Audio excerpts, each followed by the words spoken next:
साल था 1857। यह वह समय था जब भारत में ब्रिटिश शासन अपने चरम पर था और भारतीय उपमहाद्वीप पर अपनी पकड़ मजबूत कर रहा था। विशाल ब्रिटिश साम्राज्य अपनी दूर दूर तक पहुंच के साथ भारतीय उपमहाद्वीप पर एक लंबी परछाई डाल चुका था। ब्रिटिश साम्राज्य की शक्ति और प्रभाव ने भारतीय समाज के हर पहलू को प्रभावित किया, खासकर कृषि क्षेत्र को।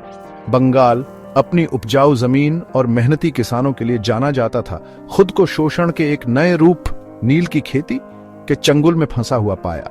नील की खेती ने किसानों की जिंदगी को पूरी तरह से बदल दिया, उन्हें अपनी पारंपरिक फसलों को छोड़कर नील उगाने के लिए मजबूर कर दिया। नील अपने गहरे नीले रंग के लिए एक बेशकीमती प्राकृतिक रंग औद्योगिक क्रांति युग के ब्रिटेन की कपड़ा मिलों में बहुत ज्यादा मांग में था। ब्रिटिश कपड़ा मिलों को नील की इतनी आवश्यकता थी कि उन्होंने इसे भारत में बड़े पैमाने पर उगाने का निर्णय लिया। बंगाल अपनी उपयुक्त जलवायु और मिट्टी के साथ नील के बागानों के लिए एक प्रमुख स्थान बन गया, जो ब्रिटिश बागान मालिकों द्वारा नियंत्रित थे, जिन्हें स्थानीय लोगों के कल्याण की जरा भी परवाह नहीं थी। इन बागान मालिकों का एकमात्र उद्देश्य अधिक से अधिक मुनाफा कमाना था, चाहे इसके लिए उन्हें किसानों का कितना भी शोषण क्यों न करना पड़े। ये बागान मालिक अक्सर घमंडी और निर्दयी भारतीय किसानों को खाने की फसलों के बजाय नील उगाने के लिए मजबूर करते थे। किसानों को उनकी इच्छा के विरुद्ध नील की खेती करने के लिए बाध्य किया जाता था और उन्हें इसके लिए बहुत कम भुगतान किया जाता था। वे नील की उपज के लिए बहुत कम दाम देते थे, किसानों को कर्ज और गरीबी के चक्र में फंसाते थे। किसानों को उनकी मेहनत का उचित मुआवजा नहीं मिलता था, जिससे उनकी आर्थिक स्थिति और भी खराब हो जाती थी। बंगाल के कभी समृद्ध किसानों का खून निचोड़ा जा रहा था। न्याय के लिए उनकी चीखें अनसुनी हो रही थी। किसानों की हालत दिन ब दिन बदतर होती जा रही थी और उनके पास कोई रास्ता नहीं बचा था। नील के बागान मालिक औपनिवेशिक प्रशासन द्वारा समर्थित बहुत अधिक शक्ति रखते थे।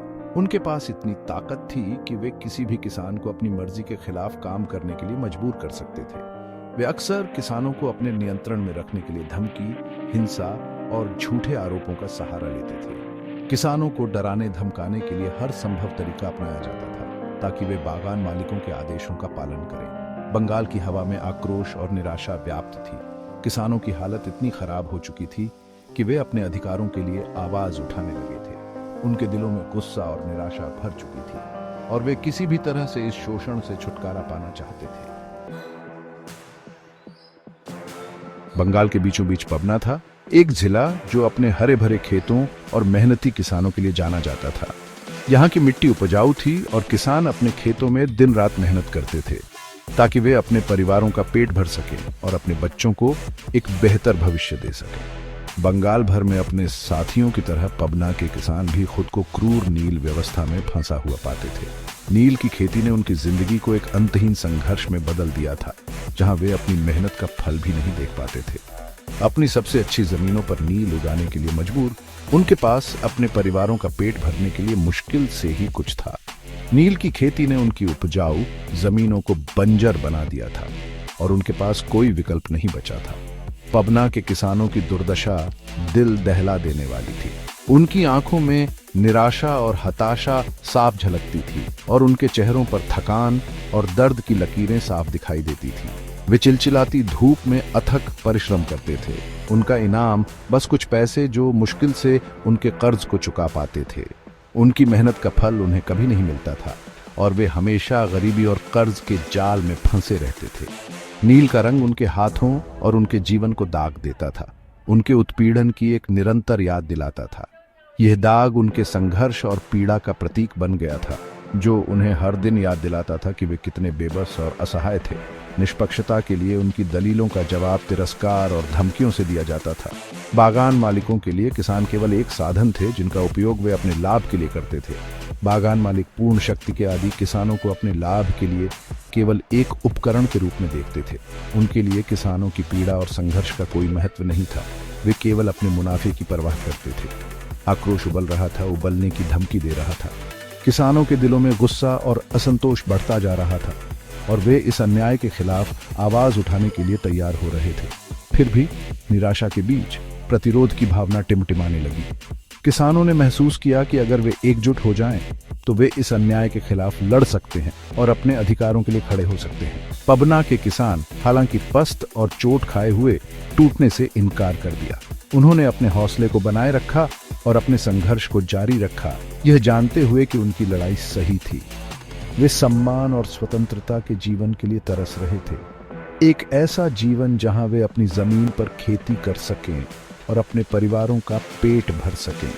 उनका सपना था कि वे अपने बच्चों को एक बेहतर भविष्य दे सकें, जहां वे गरीबी और उत्पीड़न से मुक्त हो सकें।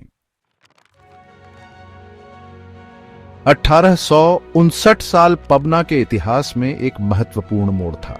यह वह समय था जब किसानों का धैर्य जवाब दे गया और उन्होंने अपने अधिकारों के लिए आवाज उठाने का साहस किया। किसानों के बीच उबलता असंतोष आखिरकार खुले विरोध में बदल गया। यह विरोध केवल एक घटना नहीं थी, बल्कि एक आंदोलन की शुरुआत थी जिसने पूरे क्षेत्र को हिलाकर रख दिया। इसकी शुरुआत साहस के एक साधारण कार्य से हुई, नील बोने से इनकार। यह इनकार केवल एक व्यक्तिगत निर्णय नहीं था, बल्कि सामूहिक असहमति का प्रतीक था। गोविंदपुर गांव में किसानों के एक समूह ने साहसी रहीम मियां के नेतृत्व में फैसला किया कि उन्होंने बहुत सहन कर लिया है। उन्होंने अपने परिवारों और भविष्य के लिए एक महत्वपूर्ण कदम उठाने का निर्णय लिया। उन्होंने अपनी जमीन पर नील लगाने से इनकार कर दिया, इसके बजाय चावल अपना मुख्य भोजन उगाना चुना। यह निर्णय केवल आर्थिक नहीं था, बल्कि उनके जीवन और संस्कृति की रक्षा का एक प्रयास था। उनकी अवज्ञा जंगल की आग की तरह फैल गई, एक विद्रोह को जन्म दिया जिसने नील शासन की नींव हिला दी। यह विद्रोह केवल एक गांव तक सीमित नहीं रहा, बल्कि पूरे पबना क्षेत्र में फैल गया। बागान मालिक अपने अधिकार के लिए इस अप्रत्याशित चुनौती से अचंभित होकर गुस्से से प्रतिक्रिया व्यक्त की। उन्होंने किसानों को दबाने के लिए हर संभव प्रयास किया, लेकिन किसानों का संकल्प अडिग रहा। उन्होंने विद्रोही किसानों पर अपना कहर ढाया, हिंसा, धमकी और झूठे आरोपों का सहारा लिया। लेकिन किसानों ने अपने अधिकारों के लिए लड़ने का निश्चय कर लिया था और वे पीछे हटने को तैयार नहीं थे। लेकिन किसान अपनी हताशा और एकजुटता की एक नई भावना से एकजुट होकर अपने स्थान पर डटे रहे। उन्होंने अपने परिवारों और समुदायों के लिए एकजुट होकर संघर्ष किया। नील की खेती से इनकार प्रतिरोध का एक शक्तिशाली प्रतीक बन गया। यह प्रतीक किसानों की एकजुटता और उनके अदम्य साहस का प्रतीक था। यह गांव से गांव तक फैल गया। उत्पीड़न के खिलाफ एक आम संघर्ष में पबना भर के किसानों को एकजुट किया। इस संघर्ष ने किसानों को एक नई पहचान और एकजुटता का एहसास दिलाया। ब्रिटिश प्रशासन शुरू में किसान अशांति को खारिज कर रहा था, ग्रामीण इलाकों में बढ़ते तूफान पर ध्यान देने लगा। उन्होंने महसूस किया कि यह आंदोलन केवल एक असंतोष नहीं था, बल्कि एक बड़े बदलाव की शुरुआत थी। जैसे जैसे विद्रोह ने गति पकड़ी, पबना के किसानों ने एकता और संगठन के महत्व को महसूस किया। उन्होंने अपने प्रतिरोध का समन्वय करने और पारस्परिक समर्थन प्रदान करने के लिए किसान लीग, जिन्हें कृषक समिति के रूप में जाना जाता है, का गठन किया। ये लीग सत्ता के केंद्र बन गई, बागान मालिकों और औपनिवेशिक प्रशासन के अधिकार को चुनौती दी। उन्होंने नील व्यवस्था के अन्याय के बारे में जागरूकता फैलाने और अपने उद्देश्य के लिए समर्थन जुटाने के लिए बैठकें, रैलियां और विरोध प्रदर्शन आयोजित किए। किसानों के बीच से नेता उभरे, पुरुष और महिलाएं, जिन्होंने अपने साथ ही ग्रामीणों को प्रेरित और मार्गदर्शन किया। ये कुलीन बुद्धिजीवी नहीं थे, बल्कि सामान्य व्यक्ति थे जो अपने लोगों की दुर्दशा को समझते थे और अपनी स्वतंत्रता के लिए सब कुछ जोखिम में डालने को तैयार थे। कृषक समितियों का उदय पबना विद्रोह में एक महत्वपूर्ण विकास का प्रतीक है। इसने विद्रोह को अलग थलग विरोधों की एक श्रृंखला से एक सुव्यवस्थित आंदोलन में बदल दिया, जिसने औपनिवेशिक सत्ता की नींव को चुनौती दी। ब्रिटिश प्रशासन अब अवज्ञा के एक संयुक्त मोर्चे का सामना कर रहा है, ने महसूस किया कि पबना की स्थिति नियंत्रण से बाहर हो रही है।